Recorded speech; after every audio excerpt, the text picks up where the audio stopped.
right, guys and gals. Well, take two on the slow boat to Florida adventure. Leaving again. About 3 weeks ago, it was actually pretty warm. But it started snowing yesterday. And packing was a lot easier this time because I got most of my stuff already down there. So, waiting for me, which feels good. But, yeah, guys, I don't know. Welcome to my little Minnesota bunker. Never told you guys much about this, but I will in the future. It's only just right down the hill from the Mississippi River, about 2 blocks. So little lake comes off of it, and definitely putt around on the Beagle barge down there. They're pretty much anything. Good fishing too. I just haven't had time. Been focusing on the UP. So, but yeah, guys, let's get started. I'm gonna stop in Iowa tonight and see Barry from Extreme Budget. So that's our first stop. And I think I thought of everything here. Warming up the truck. Let's do it. You ready to do this, Beagle? Ready to try to have an adventure again? Let's don't go getting sick this time.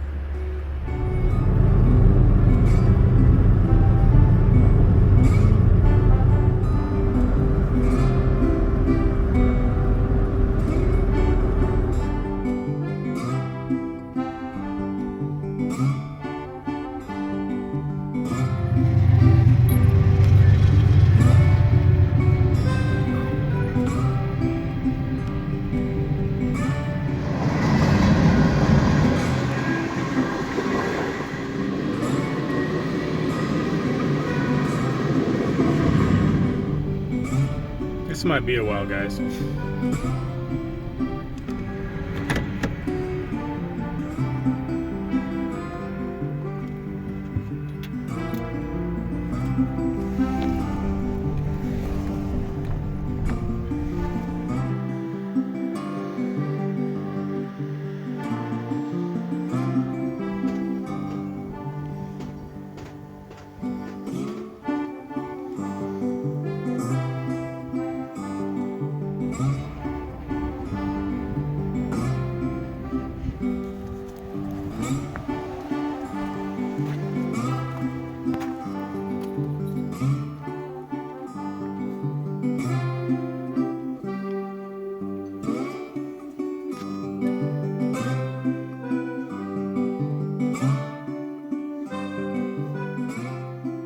Well, hey guys, Backwaters Brenton, sometimes Backroads Brenton.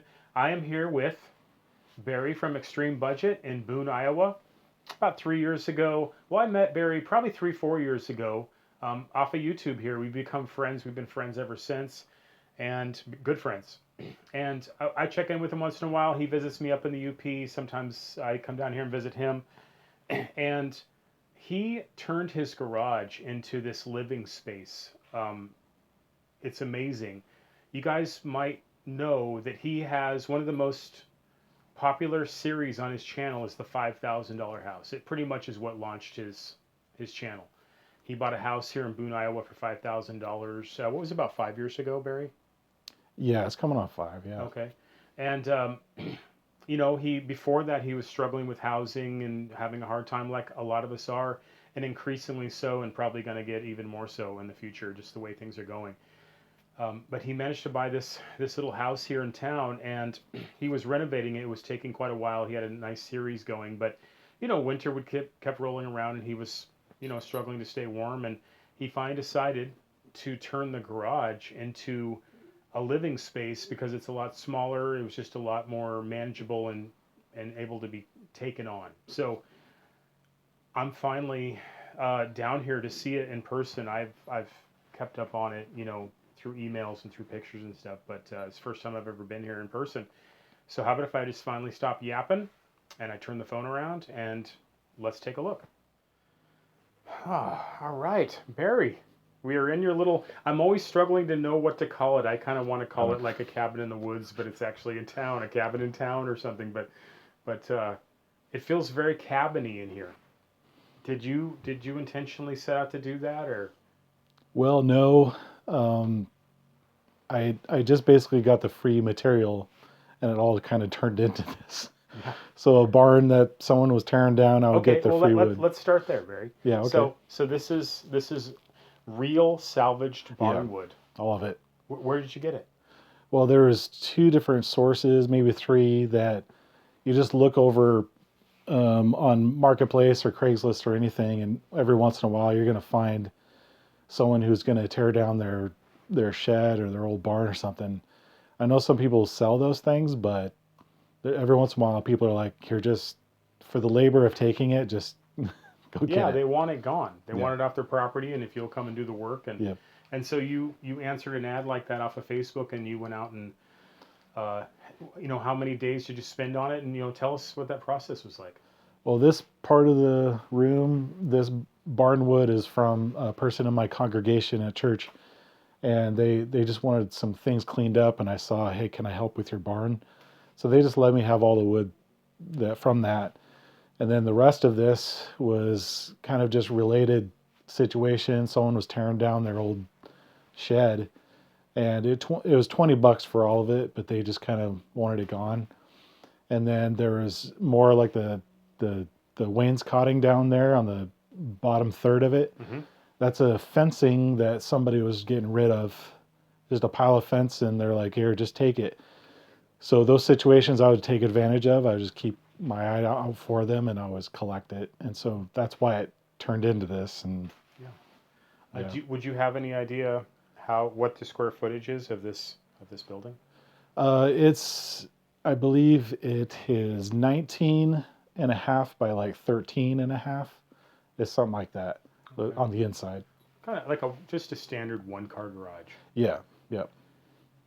And see, I remember visiting you, must have been a year or so ago, when you were putting insulation up in the ceiling. So, I mean, this building is very well insulated, correct? Yeah, I found a good deal on insulation too, and I wanted to make sure it was really well insulated so that the heat that stays in here will stay in here for a while. Yeah.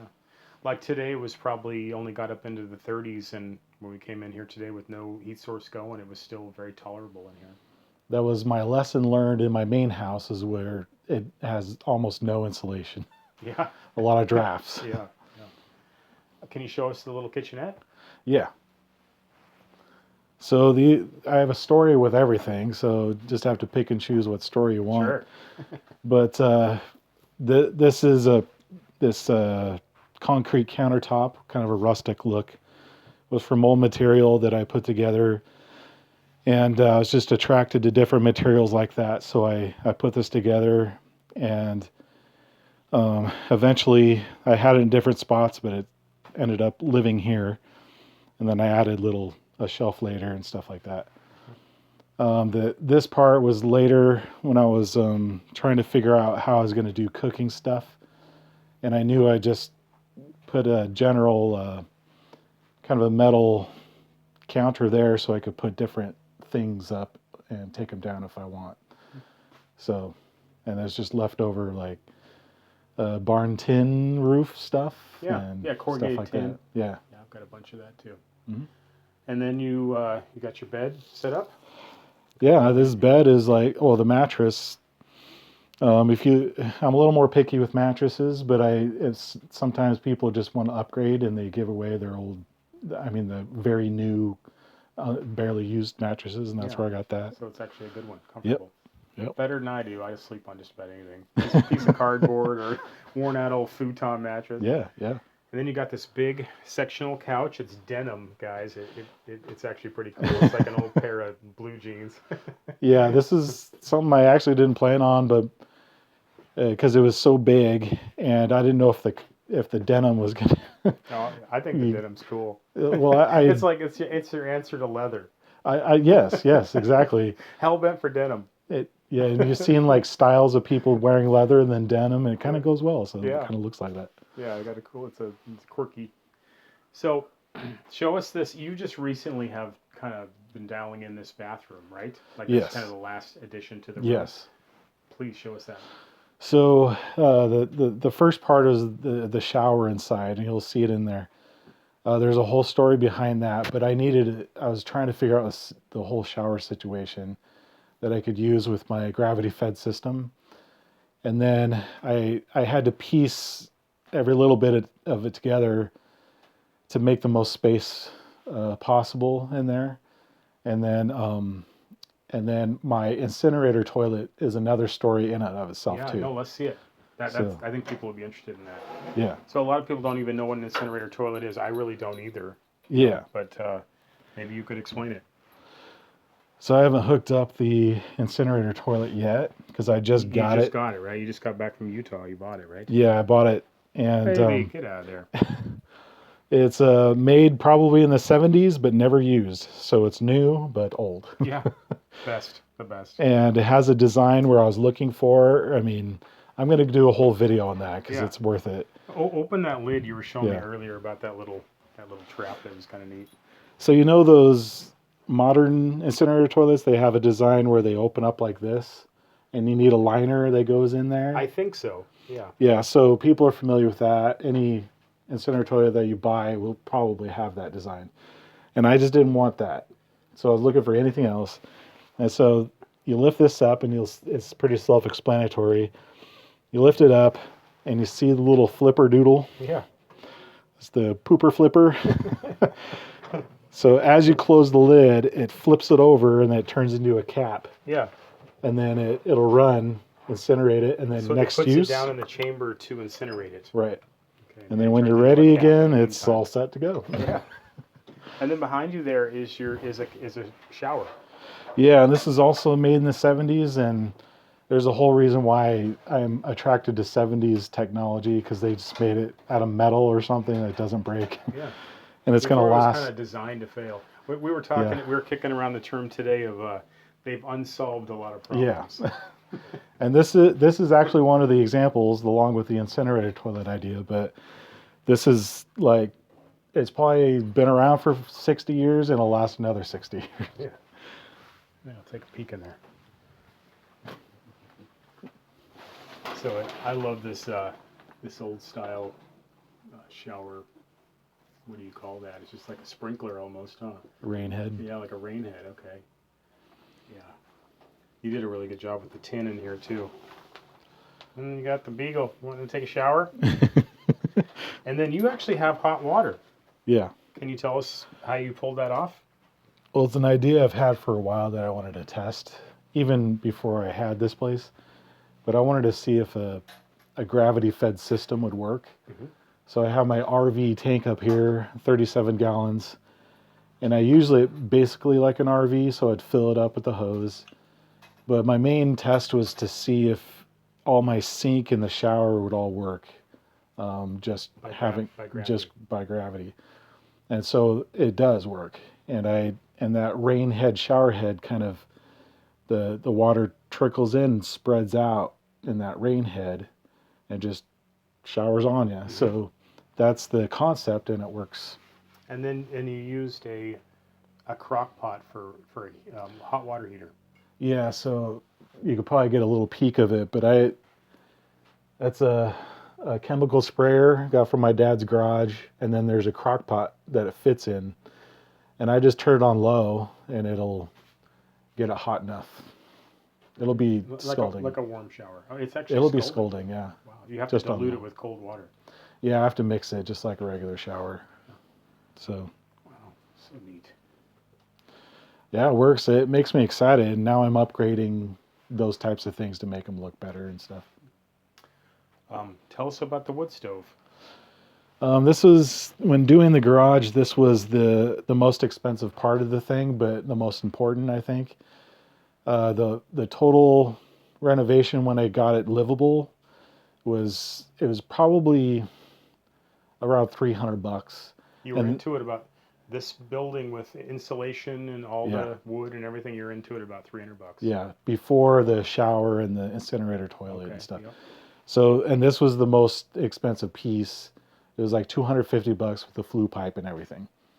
But it was the perfect stove, so I had to have it is, that. yeah. I was telling you how that kind of not too small, not too big size glass fronted wood stove is actually a really hard size to find. Yeah. And then I remember in your videos you took the time to run the pipe properly through a pass through in the ceiling and yeah, neat. Yep. So it sounds like with the wood stove, with the incinerator toilet and everything you've done kind of as you see it now, you're you're still in a couple $1,000 maybe. Oh yeah, easily within that. The shower I got for free because through labor. A lot of times that happens. Either somebody's trying to get rid of something, or like I do something for somebody for something else, a trade type of thing. Not everybody can do it this way because it takes a lot of patience and time to find deals that pop up like that. Yeah. So Yeah, it took you a good couple years, didn't it, to kind of gather everything up? yeah, gather materials and just looking online all the time, almost every day. Because if something's good, it'll go quick. So you have to jump on top of it. And, Yeah. So So now, central Iowa winters, like today it snowed, guys. I don't know, 10 inches maybe, and in the 30s, and now you can just you ride out a winter and not have to worry too much. Just have some firewood, and yep. it sounds like it's a very secure situation. Yeah, I was telling Brenton earlier that I tell you it does a lot for your mental health, and especially when winters come around, that anxiety of for 3 years in that main house, just like I don't know, I'm gonna be cold. Like how do I do that? And so it takes a toll on you. You were struggling Yeah. in there. Yeah, Yep. no, every winter. I've lived like that for many winters too, where I'm just cold and I just kind of grin and bear it and try Yeah. to get through it, and it's not fun and it's anxiety producing. And Yep. okay, well, thank you so much, Barry, for sharing this very inspiring project with folks. And would there be anything? I don't want to put you on the spot or anything, but if there's other folks out there that are struggling with paying high rents and just trying to find a way to make it in the world on a budget, would you have any kind of advice? There's no matter what situation there is, there's always something possible. I always attribute it to, your faith in God because whenever something seems impossible, like the housing prices, there's like no way I can find anything. But there's always like the word of mouth. But if it's on your mind, you're really wanting and have that kind of continual prayer, like things pop up that you don't expect. Mm-hmm. That's what happened with you with the $5,000 house, right? Absolutely, It finally yeah. popped up when you needed it the most. Yeah, it's not. I can't say it's easy because it's a roller coaster. But things are possible. It's like you recognize it when you see it. So yeah, Okay. All right. Well, thank you very much, Barry. you bet.